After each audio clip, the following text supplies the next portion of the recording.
শুভ দুপুর বন্ধুরা। তো দুপুরের লাঞ্চের থালাটা সাজিয়ে নিচ্ছি। প্রথমেই নিয়ে নিচ্ছি দেখো গরম গরম ভাত। তো ভাতটা গোল করে নিয়েছি। তো একদমই গরম ছিল ভাতটা। আর অনেক দিন পর স্যালাডে শশা নিলাম। প্রায় অনেক দিন পরই শশা আর লেবুটা নিলাম। আজকে একটু বাজারে গিয়েছিলাম, নিয়ে এসেছি লেবু, লঙ্কা, শশা। তো এটা করে নিয়েছি ধনেপাতার বড়া। আর এটা করে নিয়েছি বেগুন সুন্দরী।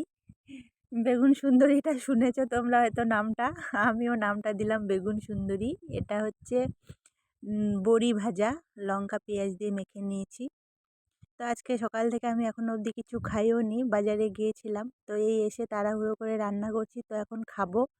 তো বলি কদিন থেকে তোমাদেরকে থালা দেখানো হচ্ছে না। তো এটা যেহেতু আমি একটা আমার নিজের প্রফেশনালের মধ্যে করে নিয়েছি, মানে কাজের মতন আমার না দিলে মনটাও ভালো লাগে না, তাই বলি না তোমাদের জন্য থালাটা আগে সাজাই।